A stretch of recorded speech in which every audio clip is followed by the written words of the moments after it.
네, 김영환입니다. 오늘도 같이 말씀 묵상하겠습니다.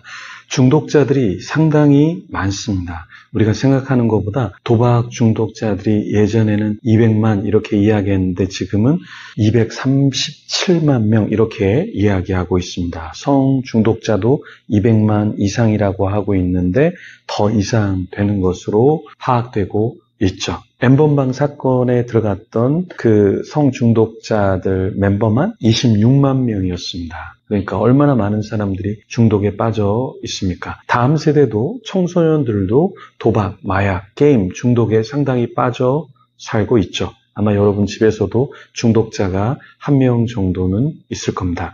그런데 중독에 빠지는 이유도 그리고 중독에서 빠져나오는 대안도 한 가지입니다. 그게 바로 무엇이냐면 비전이 있느냐 없느냐입니다. 그러니까 비전이 있는 것, 없는 것 굉장히 중요하지 않은 것 같은데요. 중독에 대해서 상담을 해보고 또 중독에 대해서 연구해보면 중독은 사실은 방향성이 없기 때문에 빠지는 거예요.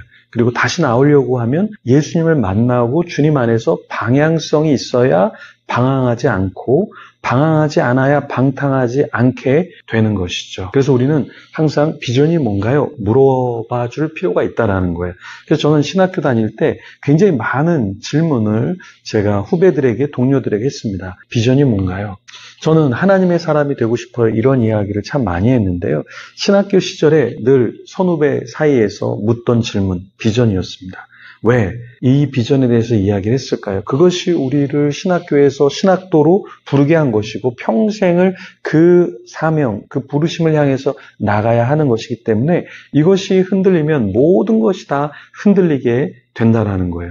목회자라 할지라도 선교자라 할지라도 이 비전이 흔들리면 다 무너집니다. 성도들이 많거나 적거나가 중요한 게 아니라 부요하고 가난한 게 중요한 게 아니라 내가 이 일을 하고 저 일을 하는 게 중요한 게 아니라 비전이 없으면 계속해서 흔들린다는 거예요. 그래서 여러분 이가 이렇게 흔들린다고 생각해 보세요. 맛있는 게 있어도 먹을 수가 없잖아요. 이가 흔들리니까. 그렇죠? 그래서 우리는 비전이 무엇인가가 견고해야 우리 삶에서 중독에서도 자유하게 되고 이겨낼 수 있고 흔들리지 않는 인생을 산다라는 것입니다. 오늘 본문에 사도 바울은 디모데를 칭할 때 다른 어떤 단어를 사용하지 않았습니다. 디모데전서 6장 11절에서 21절 말씀을 보면 바울은 디모데를 어린 목회자로 여기지 않았습니다. 바울은 디모데를 하나님의 사람이라고 호칭했고요. 바울은 디모데가 의, 경건, 믿음, 사랑, 인내, 온유를 따르는 자가 되기를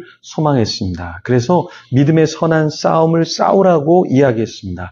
바울은 디모데가 영생을 취하고 이를 위하여 부르심을 받았음을 잊지 말라고 권면해 주었죠. 당부해 주었습니다.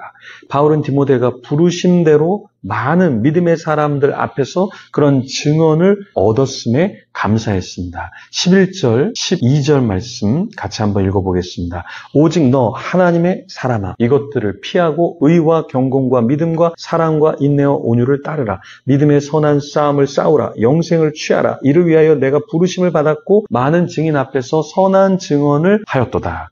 바울은 전능하신 하나님과 유대 땅의 통치자 본디오 빌라도를 향하여 선한 증언을 하신 그리스도 앞에서 명령하니 예수님이 다시 오실 때까지 흠도 없고 책망받을 것이 없는 삶을 살라고 권면했습니다. 책망받을 것이 없는 삶 쉽지 않죠. 누구나 책망받을 것이 있고 부족한 인생을 살 수밖에 없습니다. 그런데 사도 바울은 선한 마음과 삶을 살려고 하면 미성숙에서 성숙함으로 더 나아갈 수 있다는 거예요.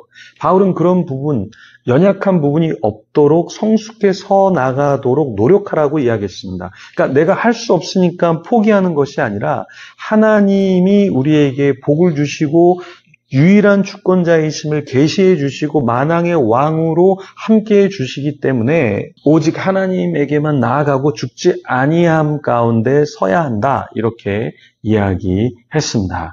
바울은 하나님이 어떤 분이라고 이야기했죠? 15절, 16절에 이렇게 고백합니다. 기약이 이르면 하나님이 그의 나타나심을 보이시리니 하나님은 복되시고 유일하신 주권자이시며 만왕의 왕이시며 만주의 주시오 오직 그에게만 죽지 아니함이 있고 가까이 가지 못할 빛에 거하시고 어떤 사람도 보지 못하였고 또 볼 수 없는 이시니 그에게 존귀와 영원한 권능을 돌릴지어다. 아멘. 이렇게 고백했습니다. 그래서 바울은 디모데에게 그 세대 부한자들을 명하여 마음을 높이지 말고 정함이 없는 재물에 소망을 두지 말고 오직 우리에게 모든 것을 후히 주시고 누리게 하시는 하나님께 마음을 두고 소망을 두라고 했습니다. 선을 행하고 선한 사업을 많이 하고 나누어 주기를 좋아하며 너그러운 자가 되라. 이렇게 이야기했습니다. 왜냐하면 우리는 이렇게 하지 않으면 죄가 문 앞에 엎드러져 있어서 우리를 사로잡기 때문에 그렇습니다. 내가 선한 무엇인가를 하려고 하면 오히려 죄가 멀어지고 내 안에 경건함과 하나님을 향한 열망들이 있어서 죄의 악을 이기고 온전해진다는 거예요.